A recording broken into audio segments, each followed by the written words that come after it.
Grüezi. Grüezi, Frau Liebe. Grüezi, Frau Gschwind. Ja, genau. Sie dürfen gerne die Jacke dort aufhängen und falls Ja. Sie Durst haben, etwas zu trinken nehmen. Ist gut. Ja.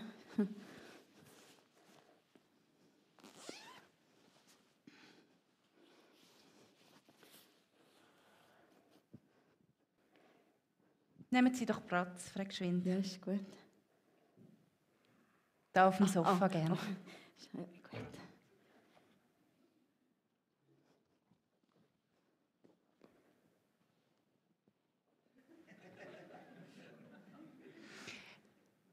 Also Sie dürfen sitzen oder liegen, gut. wie Sie wollen. Okay, gut. Ist mir fast ein bisschen wohl. So. Ja. Gut. Ja, dann erzählen Sie doch mal, wieso Sie da sind. Ja, ja. Sie fragen sich sicher, was Ihnen fehlt. Ja, genau. Probieren wir es mal so. Wieso haben Sie das Gefühl, dass Sie mich brauchen? Okay, also, ja, es ist so, manchmal, also in letzter Zeit mehr, komme ich so schnell so einen dicken Hals über. Ein was? Also nur gefühlsmäßig, einen dicken Hals und dann krampft sich in mir alles zusammen und drückt mir fast den Schnuff ab, obwohl ich ja eigentlich immer noch genug Luft habe. Ja, sonst wären Sie ja auch beim Hausarzt und nicht bei mir, gell? Ja. Gut, was meinen Sie denn genau mit «Sie kommen keine Luft über»? Es ist so wie eine innere Nervosität, die sich ausbreitet über meinen ganzen Körper und ich fühle mich dann so unwohl und ich würde am liebsten aus meiner eigenen Haut rausfahren. Was ja schwierig dürfte werden. Ja. Gut. Erzählen Sie mir doch mal von Ihrem Tag. Also jetzt heute Morgen? Ja, also ich bin aufgestanden, bin meine Frisur machen, also so. Ja, okay. Ich habe meine Frisur gemacht und dann bin ich in die Küche und habe mir einen Kaffee gemacht. Ja. Und dann bin ich da gekommen, ja. Genau. Und Ihren Weg hierhin? Ja, der war eigentlich auch ganz okay. Ich bin am Bahnhof, bin eher ein bisschen knapp gewesen und ja, dann bin ich an den Billetautomaten und es war ein älterer Mann vor mir gewesen. Und also, ich weiss ja nicht, wie man es schafft, 10 Minuten vor dem Automat zu stehen. Also, ich meine, wenn man also dermaßen blindfängig ist, dass man nicht einmal mehr seine Geldstückchen im Portemonnaie rein kann entziffern. Also dann muss ich mich schon fragen, wieso lässt man dann so einen Mann, so einen alten Mann, überhaupt noch auf den Zug? Also irgendwann steht ja der auf dem Gleis und wartet auf den Zug. Oh, Entschuldigung. Ja, wir sind da unter uns, Frau sehen Sie, Gschwind. das ist es jetzt eben wieder. Das ist wieder so die... Ja. Ja, auf jeden Fall hat dann der da seine Batzen reingelassen, oder? Und also nach dem zweiten Mal reinlassen in den Automat sollte man doch merken, dass jetzt die Maschine genau diesen Batzen anscheinend nicht nimmt. Ja, auf jeden Fall hat er mich gestört und auf dem Touchscreen umeinander gedrückt, bis er den ganzen Auftrag wieder gelöscht hat. Also so ein Egoist. Und ich bin neben dran gestanden und musste warten. Ich meine, ich habe ja auf den Zug müssen und ich habe einen Termin. Ja, schlussendlich hat er es irgendwann geschafft. Und ich bin ganz knapp, bin ich gerade auch noch auf den Zug gekommen. Ja. Wo sitzen Sie amigs im Zug? Ich stehe. Ah ja? Ja. Aha. Ja. Also, Sie müssen sich mal überlegen, wie viel Hinterteil auf diesem Polster, auf diesen Polster, schon überall gesessen sind. Und sowieso ein Zug, in einem Zug hat es erstens mal so viele Kinder, die das Gefühl haben, das ist jetzt ein Kinderspielplatz. Dann hat es die mit ihren Hunden, mit ihren sabbernden Hunden, die es dann herzig finden, wenn ihr Hündchen ihren Kopf auf mein Knie legen. Oder dann die, also das ganz Schlimmste finde ich mit dem Junkfood, oder? Wo der Hamburger zum Beispiel im Zug aufmachen, rausnehmen, reinbeißt, dann läuft in eine Cocktailsauce da ab. Nein. Geht gar nicht. Cocktailsauce. Cocktail? Aber Sie sind gut im HBA gekommen. Ja. Schön. Wann war das etwa? Etwa am 10. 10. Ja. Und was haben Sie denn noch gemacht, bis Sie zu mir gekommen sind? Da bin ich noch einen Kaffee trinken. Ja, schön. hätte ich ja gescheiden nicht gemacht. Haben Sie noch jemanden getroffen? Ja. Natürlich die peinlichste Arbeitskollegin von früher. Also, nein. Also in einer Lautstärke hat sie in diesem Kaffee rein von ihrer Krampfaderoperation erzählt. Und vom neuesten Tattoo, das sie gemacht hat. Ich will Ihnen gar nicht sagen, wo sie es gemacht hat, aber sie hat es dermaßen laut in diesem Kaffee rausgelegt. Und ich bin auf jeden Fall sehr froh gewesen, als ich sagen konnte, ich muss jetzt leider gehen. Ja, genau, dann bin ich hierher gekommen und ja, jetzt weiss ich gar nicht, wann fängt denn jetzt die Therapie an.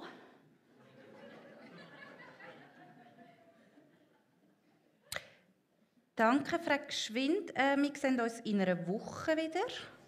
Was? In einer Woche. Und was fehlt mir denn jetzt? Schreiben Sie mir noch ein Rezept. Ja. Okay.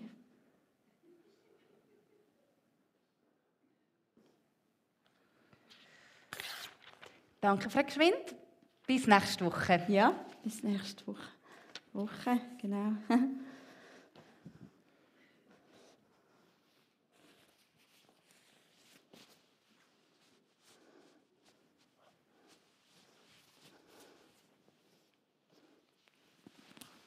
Ade. Ade, Frau Gschwind. Jetzt nimmt es mich Wunder, was die da aufgeschrieben hat. Ach, meine Güte, wer sollte das lesen können? Mehr Nächstenliebe.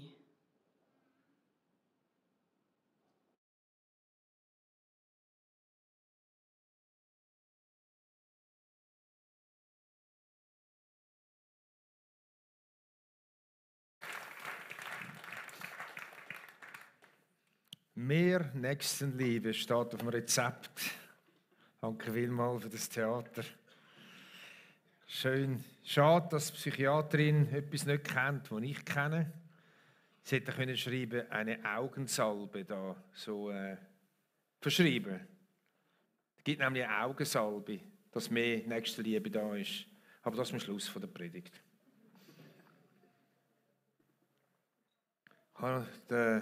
Joni Schneider hat am Anfang noch gesagt, wegen Licht, dass Menschen hat, die Dunkelheit haben, dass Licht kommt. Und ich hatte den Gedanken gehabt, dass Dunkelheit auch da sein kann, weil man sich selber nicht vergeben kann.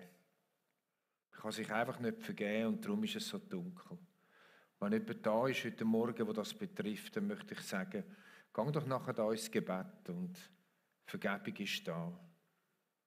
Und wenn man sich selber vergeben kann es in gewissen Momenten wieder Licht werden. Meine Frau und ich sind am Donnerstag heimgekommen für unsere zweite Marokko-Reise dieses Jahr. Und am ersten Tag sind wir auf den Platz gegangen, den sehen wir jetzt gerade da vorne. Das ist der sogenannte Gauklerplatz, er heisst Diema El Fna Platz. Und es ist ein riesiger Platz, der bekannteste Platz überhaupt in Marokko. Kann ich das zweite Bild haben? Es hat ganz viele Gaukler und Glücksspieler und weiss ich was auf dem Platz und sehr viele Bettlerinnen und Bettler. Bei verschiedenen steht das Schild, Flüchtlinge aus Syrien, wir brauchen Brot. Da hat es Mütter, abgekämpfte, abgefragte Mütter mit Kindern, kleinen Kindern auf den Armen, die am Boden sitzen und betteln. Bettler an Diskretion. Das war am ersten Tag. Am zweiten Tag haben wir zu Abend Besuch im Hotel von einer Schweizerin, die dort arbeitet, die Mütter mit behinderten Kindern betreut und unterbehinderten Kindern arbeitet und uns von dieser Not dort erzählt. Meine Frage bei all dieser Not ist, wo bin ich gefragt und wer ist mein Nächster? Gerade wenn man die Not auf so engem Raum so fest sieht, Wem soll ich jetzt Geld geben? Soll ich nicht Geld geben? Wie macht man jetzt das? Und das Kind, das Nasentücher verkauft und überhaupt? Vielleicht hast du dir die Frage auch schon gestellt. Wo bin ich wirklich gefragt? Welche Not geht mich direkt etwas an und welche nicht? Denn nicht jede Not ist auch gleich ein Auftrag für mich. Manchmal geht es mir so, und das sage ich ganz ehrlich, dass ich unbewusst oder bewusst auch wegschaue, weil die Not zu viel ist für mich. Und ich gar nicht recht weiss, wie damit umgehen. Und es ist so, ich frage mich immer wieder, vor allem jetzt auf die Predigt hier, wo ich schon länger weiss, wer ist wirklich mein Nächster oder meine Nächste. Zur Zeit von Jesus hat das auch Menschen beschäftigt. Das war einer der religiösen Eliten. Er ist zu Jesus gekommen und hat gefragt, was muss ich alles machen?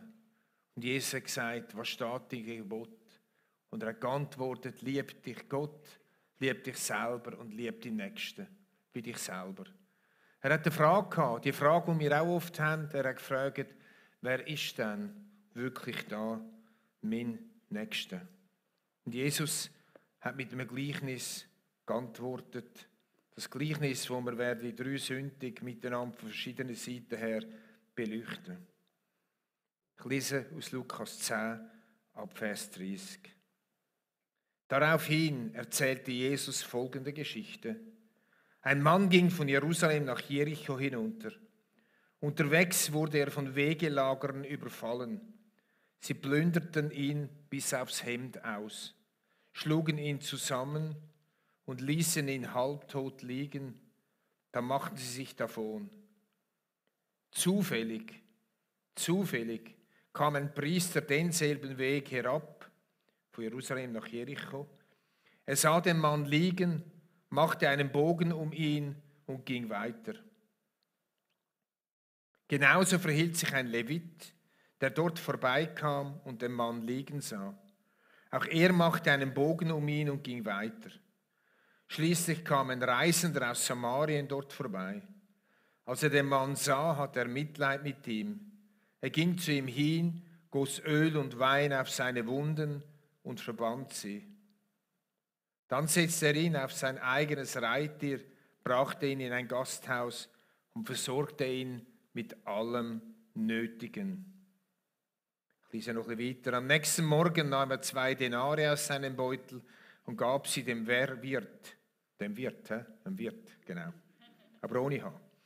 Sorge für ihn, sagte er, und sollte das Geld nicht ausreichen, werde ich dir den Rest bezahlen, wenn ich auf der Rückreise hier vorbeikomme. Ich weiss haargenau, wo die Herberge steht. Immer zeige ich meiner Gruppe auf dieser Reise, da ist es gewesen. Kann es nicht sein. Sie zeigen es zwar, aber sie checken nicht, dass es gar keine wahre Begebenheit ist, sondern ein Gleichnis. Freunde, wir müssen gut überlegen, ist etwas eine Geschichte, die passiert ist, oder ist es ein Gleichnis? Das Gleichnis müssen wir anders auslegen. Das Gleichnis ist nicht passiert. Das Gleichnis hat eine Absicht mit einer Pointe. Oft so eine Pointe, wo der andere so macht, um die anderen ein bisschen zu verschrecken. Um die anderen, in den anderen etwas zu bewegen gegenüber. Eine Pointe, die ein bisschen unanständig ist. Eine Pointe, die herausfordert. Eine Pointe, die vielleicht auch triggert. So sind Gleichnisse zu verstehen. Also eine erfundene Geschichte mit einer starken Pointe. 3 Leute begegnen dem Ausgeraubten. 2 sind aufrichtige Juden. Ein Priester und ein Levit. Vollprofi-Juden. Es gibt ja auch so Vollprofi-Christen, gell, Joni?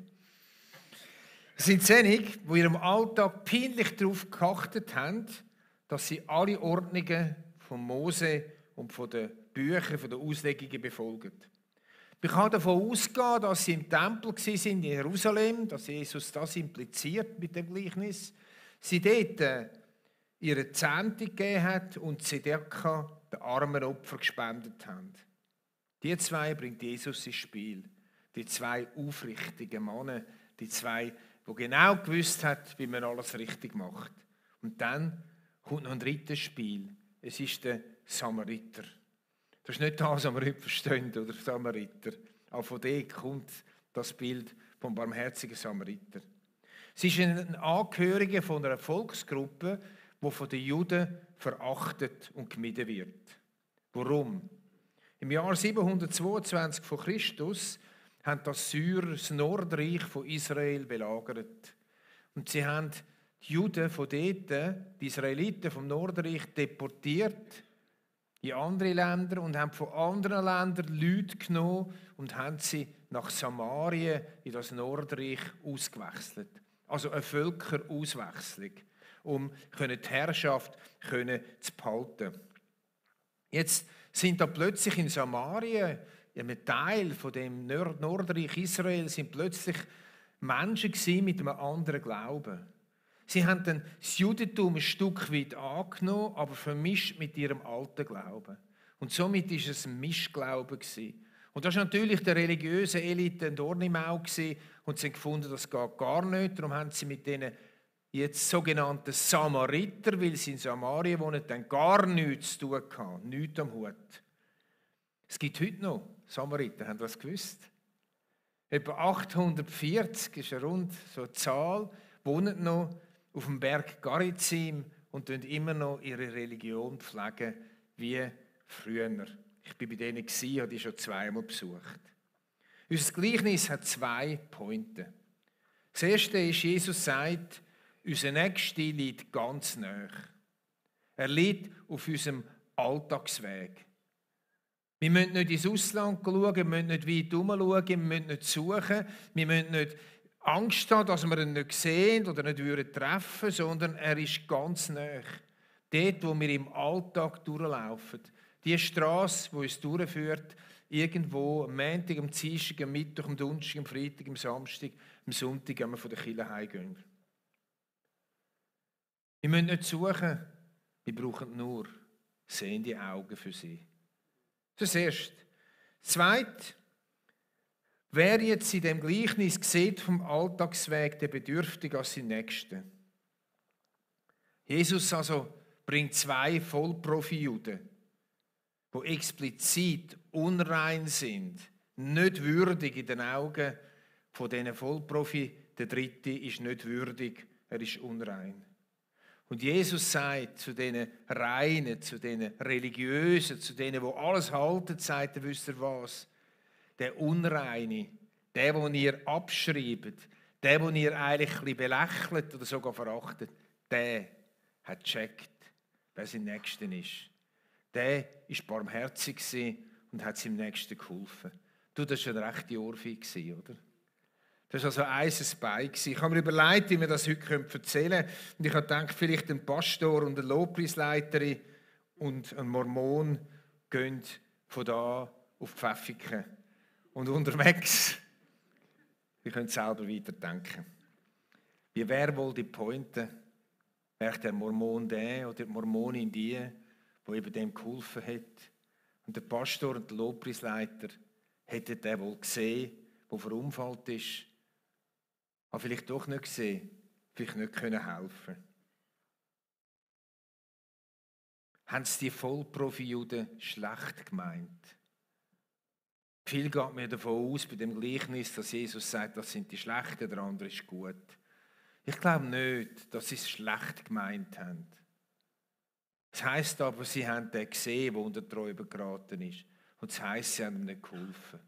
Ich könnte uns überlegen, warum haben sie nicht geholfen? Vielleicht haben sie ihn gesehen, aber nicht wirklich gesehen. Vielleicht haben sie gar keine Zeit gehabt. Vielleicht ist es einfach mega ungelegen gekommen und vielleicht haben sie gedacht, da hinten kommen noch mehr, die werden dann schon helfen. Wir haben uns in der Vorbereitung von dieser Serie gefragt, was unseren Blick trübt. Dass wir manchmal Not von diesen Menschen, die unsere Nächsten könnten sein, nicht sehen. Zwar sehen, aber trotzdem nicht sehen. Zwar sehen, aber trotzdem nicht helfen. Es gibt so verschiedene Augenkrankheiten. Das eine ist Weitsichtigkeit. Weitsichtigkeit, das ist klar, oder? Das steht, wo du um längere Arme bettest, je älter das du wirst. Weil du musst so weit wegheben, dass du noch siehst, was du kannst lesen in der Bibel oder so, sofern du keine Brille hast. Also Weitsichtigkeit sieht in die Weite, aber nicht in die Nähe. Kann es sein, dass wir weitsichtig sind, wenn es um die Not geht. Wir sitzen vor der Tagesschau, wir lesen die Zeitung, wir sehen die Not in der weiten Welt und es erschlägt uns. Und bei dem Erschlagen von dieser Not in der weiten Welt sind wir so weitsichtig, dass wir die Not, die in der Nähe ist, ganz nahe bei uns, einfach nicht mehr sehen. Wir übersehen sie, weil sie ist zu nahe bei uns. Weil wir schon genug haben mit dem, was weit weg ist. Die zweite Augenkrankheit ist Kurzsichtigkeit. Ich habe zwischenzeit beides. Kurzsichtigkeit, das ist dann, wenn du die Bibel da nimmst zum Lesen und nicht da hast. Die Krankheit von der Kurzsichtigkeit bei uns Menschen kann sein, dass wir nur noch uns selber sehen. Es ist die Selbstoptimierung. Ich. Wir sehen so nah, was wir noch brauchen, was uns noch fehlt, was wir noch haben könnten. Und weil man sich wert ist, schaut man für sich selber und sieht nicht, was auf dem Weg wirklich noch ist. Es gibt noch eine andere Krankheit, das ist Farbenblindheit. Das ist, wenn wir uns in einer Subkultur bewegen, vielleicht auch ganz unter uns Christen. Wir bewegen uns die ganze Woche unter Christen, wir laden Christen ein und so weiter. Und plötzlich sind wir so stark in unserer Subkultur, dass man keine offenen Augen mehr hat für Farben, für Menschen von anderen Kulturen. Menschen mit anderen religiösen Ausrichtungen. Menschen mit anderen politischen Ausrichtungen, als wir haben. Und da fängt gleich mal der Rassismus an. So einfach das, was wir kennen, das, was uns nahe ist, das Fremde ist uns fern und darum kommt es uns nicht in den Sinn, Not im Fremden, im Andersartigen auch wirklich zu sehen. Es gibt noch ein paar so Augenkrankheiten. Das nächste ist der grüne Star. Hat jemand von euch schon grüne Star gehabt? Die sind alle gesund. Halleluja. Grüne Star ist dann, wenn der innere Augendruck zunimmt, wenn er zu hoch wird, der Sehnerv schädigt und wenn man nichts macht, wird man blind. Was bedeutet das im übertragenen Sinn? Es bedeutet der innere Druck und das Lebenstempo, das zu hoch ist. Der Druck ist so groß, das Lebenstempo ist so groß, dass es scheint, wir haben den grünen Star und darum der unter die Räuber geraten ist. Unser Nächster, der uns braucht, wir nicht sehen. Weil der innere Druck, unser Lebenstempo dermassen hoch ist. Das Letzte noch, wir können das beliebig weiterführen, ist nicht der grüne, sondern der graue Star. Ist da jemand, der den grauen Star kennt? Wir sind alle gesund. Halleluja. Beim grauen Star ist es so, dass die Linse wird milchig, trüb und man sieht immer weniger scharf. Im übertriebenen Sinn oder übertragenen Sinn kann es sein, dass wir vor allem unsere Sorgen sehen. Unsere Sorgen, unsere Probleme. Und unsere Sorgen und unsere Probleme sind uns so nahe, dass wir gar keine Barmherzigkeit mehr haben können mit anderen Menschen. Augenkrankheiten, Freunde, die kommen schleichend, langsam, aber sicher. Auch die Arten von unseren Nächsten nicht mehr sehen, kommt langsam und schleichend und nicht von einmal aufs andere. Was könnte bei dir die Augenkrankheit sein? Was könnte deinen Blick verhindern? Ich erinnere mich, ich habe meine allererste Lehre, die ich gemacht habe, mit 17 Briefträger. Und ich hätte eine Brille gebraucht. Aber ich habe mich mega geschämt. Ich habe sonst ja schon null Selbstwertgefühl gehabt, oder? Ich war sonst schon ein Komplexhaufen. Und ich wollte unter keinen Umständen eine Brille tragen. Und jetzt ein Briefträger geht er zu den Briefkästen, oder? So bin ich von Briefkasten zu Briefkasten. Und ich habe mich nochmal geschämt, weil ich so von Briefkasten zu Briefkasten gelaufen bin. Und irgendwann war der Leidensdruck so hoch, dass ich dann doch eine Brille gekauft habe. Und ich konnte fröhlich meine Briefe in die Briefkästen rühren und bin viel schneller fertig als voran. Manchmal warten wir lang, wenn wir merken, dass wir unseren Nächsten nicht mehr sehen. Manchmal warten wir lang, dass wir einem von dieser religiösen Elite, die Jesus beschreibt, gleichen. Wir brauchen einen Optiker vielleicht. Oder eben eine Augensalbe, wie ich am Anfang gesagt habe. Jesus schreibt nämlich an die Gemeinde in Laodicea, in der Sendschreiben: Ich habe gegen dich, dass du weder heiß noch kalt bist, sondern lau. Und er sagt dann unter anderem Folgendes: Ich rate dir, dass du von mir Augensalbe beziehst und deine Augen zu salben, damit du sehen mögest. Ich rate dir, dass du von mir Augensalbe beziehst, um deine Augen zu salben, damit du sehen mögest.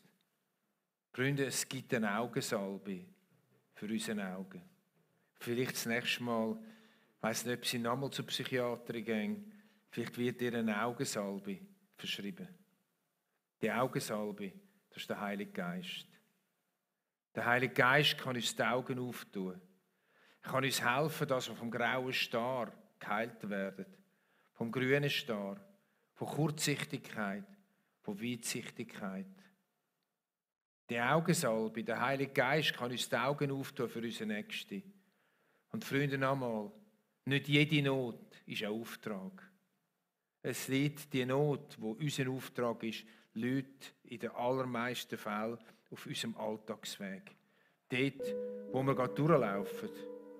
Ich für mich möchte einmal mehr die alte Frau sehen auf dem Bänkchen im Park oder im Migros-Restaurant, die starr und allein vor sich hinschaut.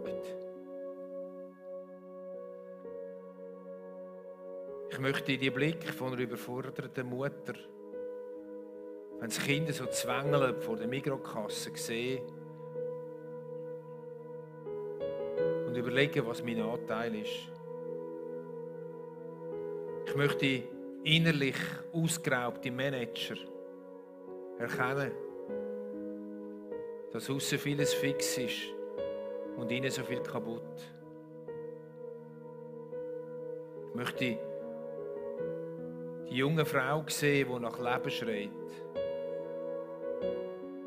Ich möchte den CS, Credit Suisse Angestellte sehen, der zittert um seine Stelle und keine Ahnung hat, wie das ausgeht. Ich möchte zuhören. Ich möchte mir Zeit nehmen. Ich möchte verbinden. Und ich möchte den vorstellen, der all die Menschen zu sich ruft. Der Jesus.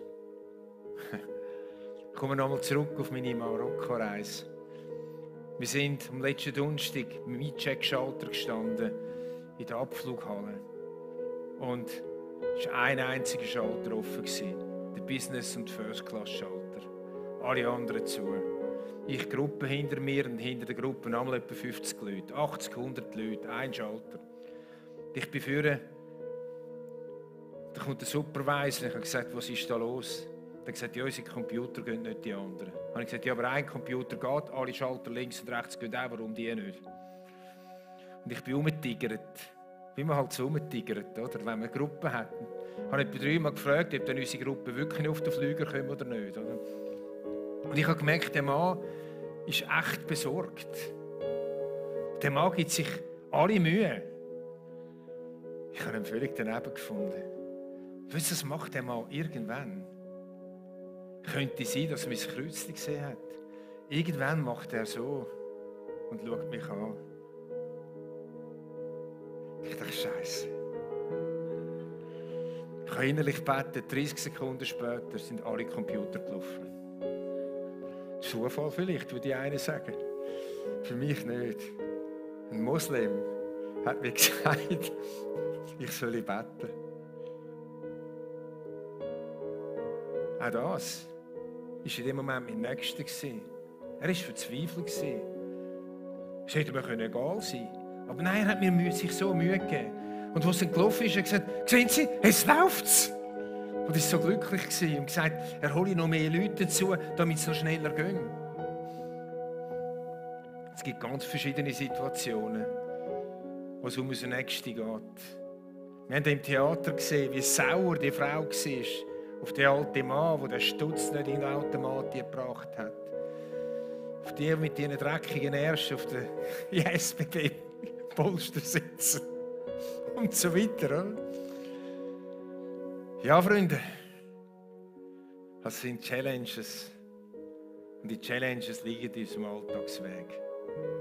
Ich ermutige euch, wir müssen nicht die ganze Welt retten. Wir müssen uns nicht überfordern.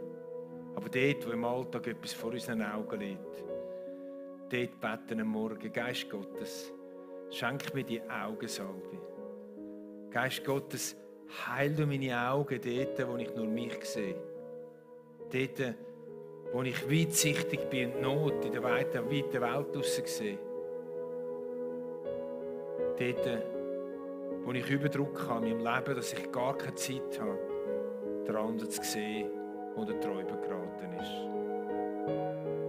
Ich möchte beten und euch bitten zum Aufstehen.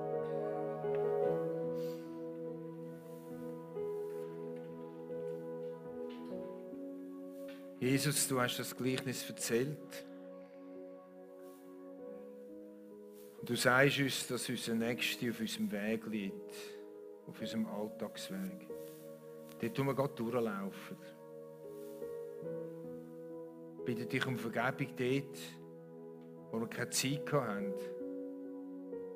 Ich bitte dich um Vergebung dort, wo wir weggeschaut haben, wo wir im Nachhinein gemerkt haben, das wäre jetzt ein Moment gewesen. Und Heiliger Geist, wir beten um die Augensalbe von dir. Dass unsere Augen sehend werden. Hilf uns zu sehen. Hilf uns auch unterscheiden, was uns angeht und was uns nicht angeht. Du willst uns nicht überfordern. Hilf uns, in unserem Alltagsleben irgendwie noch Zeiten zu finden, wo wir Platz haben für Menschen, die es brauchen. Bitte für alle Mütter, die da sind, mit ihren kleinen Kindern, dass sie dort Mütter sehen, die überfordert sind. Im Kaffee oder auf dem Spielplatz. Und ihnen sie können ermutigen, können verbinden und dich, Jesus, vorstellen. Heiliger Geist, hilf uns dort, wo wir im Geschäftsleben sind. Dass wir sehen, wer uns braucht. Danke viel. Amen. Ich erinnere mich noch an eine Geschichte, die mich sehr beschämt hat. Als ich in einem Mori-Konzern geschafft habe, war ein Mann, der sehr unregelmäßig zur Arbeit gekommen ist. Und mein Chef hat gesagt, wenn das so weitergeht, müssen wir den entlassen. Und ich habe gesagt, ja, das ist wahr. Alle Arbeit liegt bei uns anderen und der macht sie nicht mehr. Einen Monat später war er weg. Ich habe gehört, dass er drogensüchtig ist. Und ich habe angefangen, eine Stiftung aufzubauen, parallel dazu. Ich hatte keine Zeit oder kein Auge dafür, was seine wirkliche Not ist. Sondern ich habe nur gesehen, dass wir anderen mehr arbeiten müssen und er ein lausiger Typ ist, der seine Leistung nicht bringt. Freunde, es gibt so viele Varianten, so viele Momente, wo ich merke, wo ich versagt habe. Gott sei Dank habe ich Vergebung. Aber dass ich diese Predigt vorbereiten musste, wie sie im Ablauf ist von unserer Predigtserie, hat mir geholfen, mich nochmal danach auszustrecken. Und jetzt ist die Gelegenheit, auch dort hinten das Abendmahl nehmen und das Gebet in Anspruch nehmen. Danke vielmals, dass Sie zugelassen haben.